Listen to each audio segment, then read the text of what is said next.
only thing better than driving a Porsche 914 at night is maybe being able to actually see the road. Headlight technology has come a long way since the 1970s, and unless you're going for a totally original concours car, you owe it to yourself to make the upgrade to something brighter. Today I'll be installing LED headlights from 914 rubber, and what's nice about these is that they're totally plug and play and have a really stock look.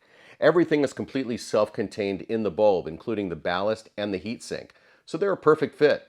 Let's get started.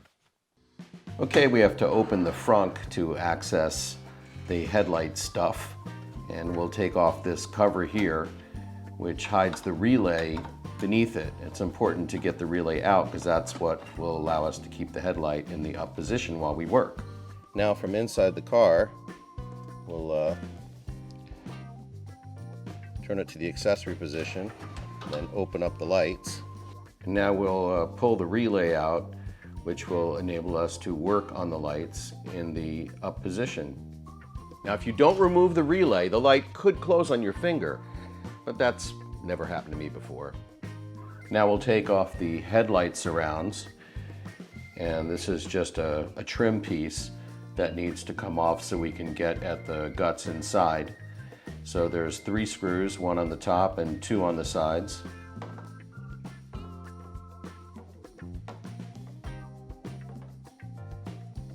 Well, this one here is a little bit harder to reach because of the lens. You can take the lens off if you need to, but I'm able to get it out. Okay, now that I've got the screws out, I'm going to drop this around. I could take it out, but I would have to remove this brow, and I don't feel like doing that. So I'm just gonna drop it down into the pit here. And this is the ring, the trim ring that holds the bulb in. And there are 3 screws that hold the trim ring on. 1, 2, and 3. And we're gonna have to remove those.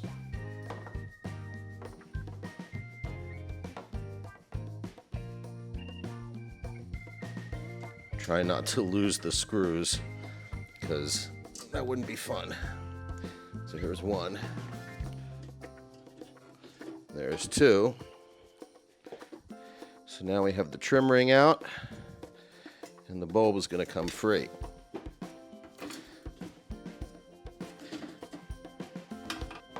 So here's the trim ring.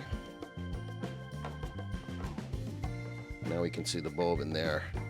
I'm just going to get a towel to protect the paint. I would have put that in first, but would have made things harder to see. Here's the connector for the light, the bulb. It's pretty simple. We're just going to pull the connector out. Hopefully yours is not cracked in a zillion pieces. And that's pretty much it. The bulb is free now.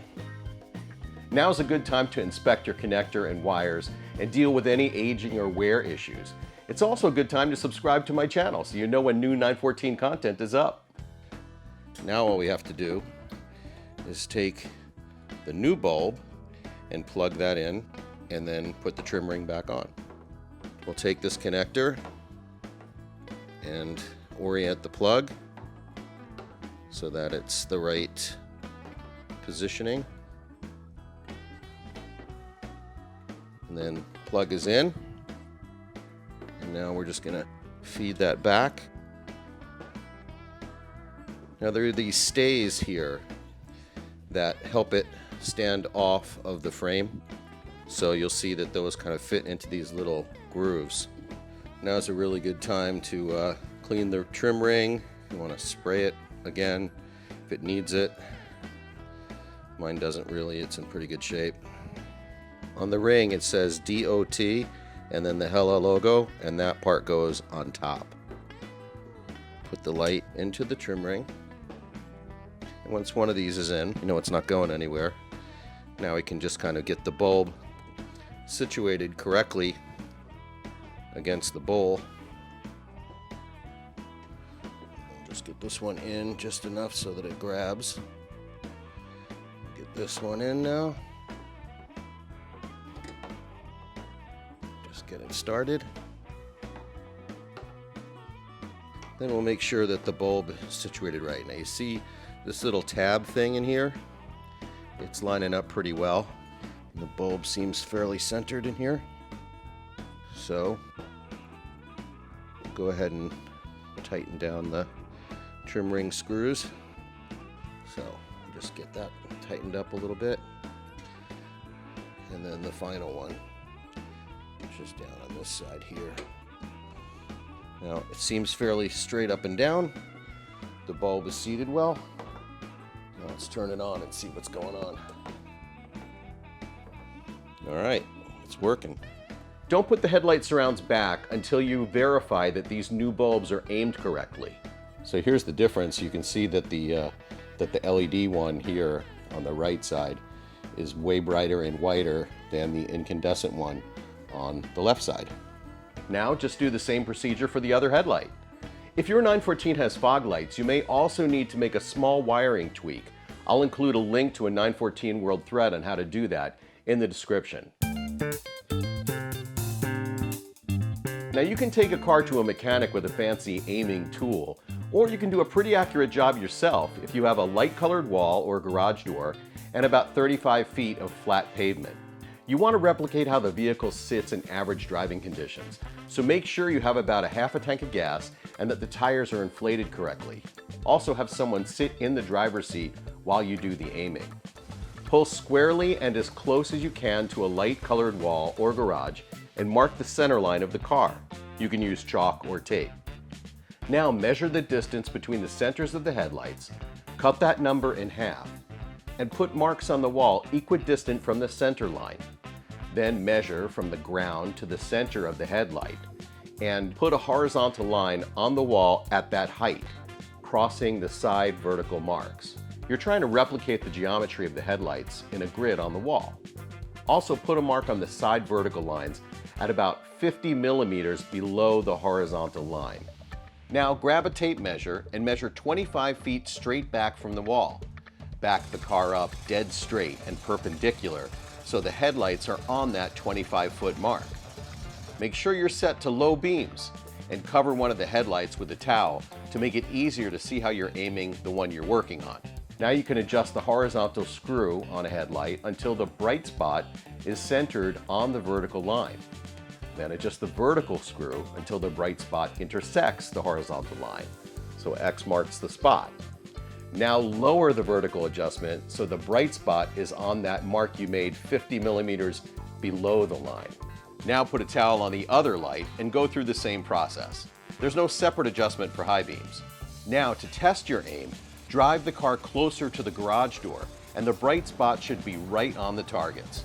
Of course, there's no replacement for professional aiming, but this gets you pretty close and you're good to go. Now we'll put the surrounds back on the car and put the relays back in.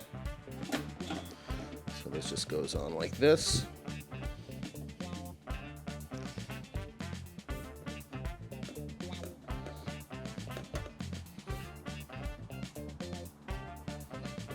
And so now let's put the relay back in. It's kind of a weird pin configuration. It only fits in one way. So you just kind of orient it. Sometimes it takes more than one try. And the light dropped back down to the closed position, just like on the other side. And now we'll just put the cover back on and replace the screws. The only thing that's left is the test drive. Wow, such a huge difference in how much of the road I can actually see. It's not even full night here, and these lights are punching right through. Kind of amazing.